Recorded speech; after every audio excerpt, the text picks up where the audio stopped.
We're going to consider modelling curves, and we're going to look at how logarithms can help us to do this. We're used to dealing with graphs that show a linear relationship between two variables, and you know that a straight line has the equation y equals mx plus c, where m is the gradient and c is the y-intercept. However, we're going to consider what happens if you have a relationship between two variables that gives a curved graph, and how logarithms can help with this. We're going to consider two different curves. The first case is y equals kx to the power a, and the second case is y equals ka to the power x. You can see that the clear difference here is the value is where x is positioned. Here, in case 1, x is the base number and a is the power, whereas in case 2, x is the power. The difference that this makes is very clear with the graphs. We've got two examples with these graphs, and I've taken k to be 2000 and a to be 4.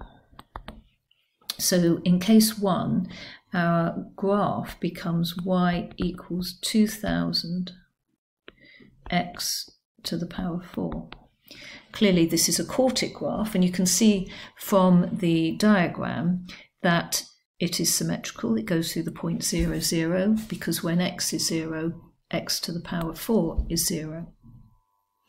However, in case 2, if we have again that k equals 2000 and that a equals 4, we would get y equals 2000 times 4 to the power x. And this is a very different graph. It's an exponential. It cuts through the x-axis at 2000 because when x equals 0, then 4 to the power x becomes 1, and so y is 2000. But it's very hard to exactly pin down the relationship between these graphs. If you know the relationship, then that's fine. But what quite often happens is that you have experimental data, and if you were to plot it in this format, it would be very hard to recognize whether it was x squared, x to the power 4, x to the power 6, or what the graph looked like, and exactly what it would be for an exponential, because 2000 times 2 to the power x, 2000 times 3 to the power x would all cut through this point at 0, 2000, but they would have they'd be very difficult to differentiate between them.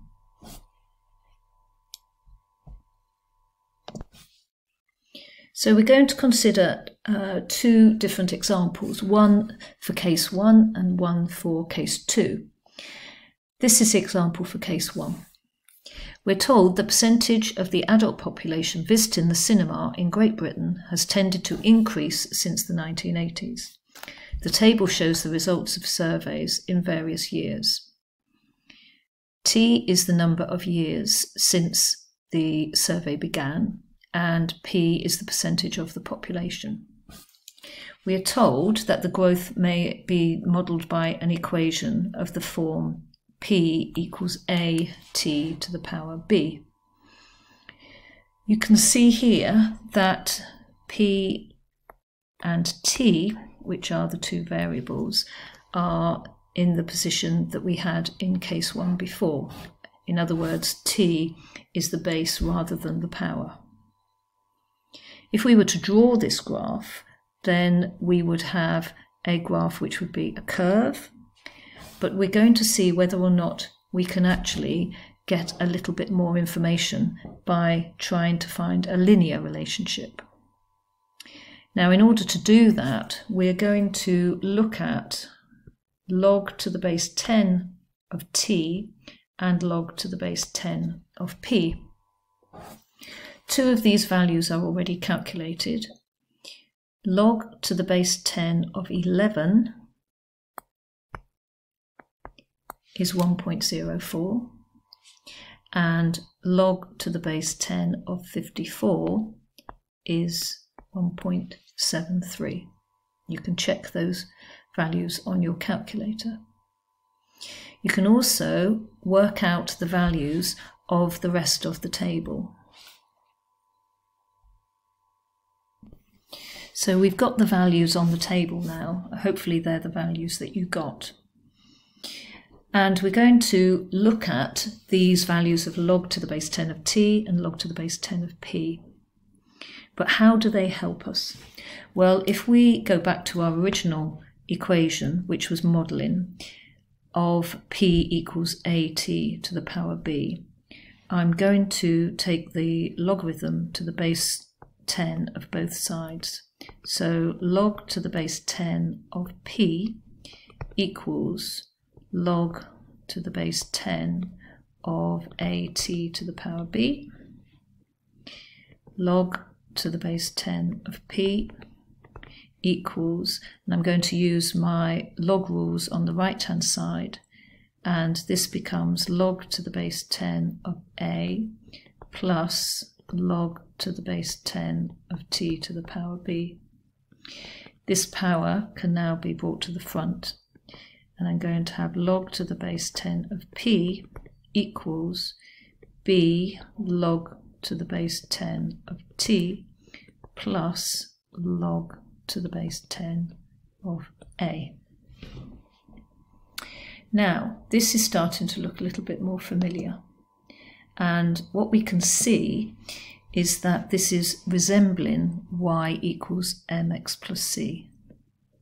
So if I write y equals mx plus c underneath, you can see that what is happening is that if y equals log to the base 10 of p, and if x equals log to the base 10 of t, then this is my y, this is my x. And what that means is that the value m is now b, and the value c, or my y-intercept, is log to the base 10 of a. So by plotting log to the base 10 of p against log to the base 10 of t, I should get a straight line.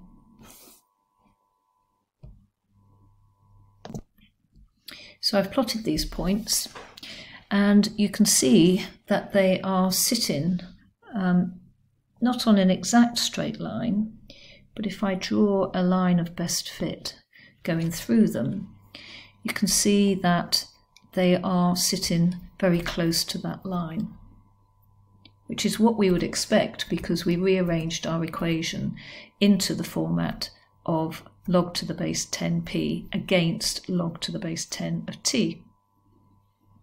So how can this help us? Well, what I can now do is say that if I have log to the base 10 of p equals b log to the base 10 of t plus log to the base 10 of a, which is the equation that we had on the previous page, and we're comparing that to y equals mx plus c. So if I wanted to find what a and b are, I can now use my graph, because I can use my graph to find my y-intercept and to find my gradient. So I'm going to find my gradient. I've drawn in a triangle which is going to help me. My change in y is going to be this point here, you can see, is at 1.71, and the point here is at 1.49, and the length along the change in my x, or my log 10 to the base 10 of t as it is 1. So my gradient is equal to 1.71 minus 1.49 over 1.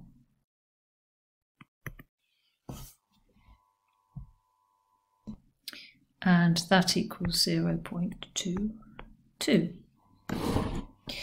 So therefore we can say that the gradient, which according to our model is B, is 0.22.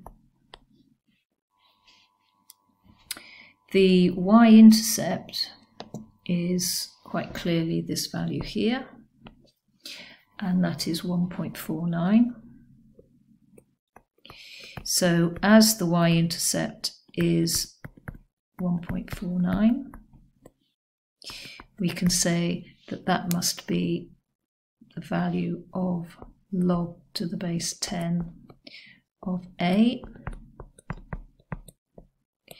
and that means that A must be 10 to the power of 1.49. So we can now put these values back into our original equation, and our original equation was P equals AT to the power B, and because we now know the values of A and B, we can say that P equals 10 to the power of 1.49 times T to the power of 0.22. And it might look nicer to find out 10 to the power of 1.49, and so we can write this as P equals 10 to the power of 1.49, which is 31 to 2 significant figures, T to the 0.22.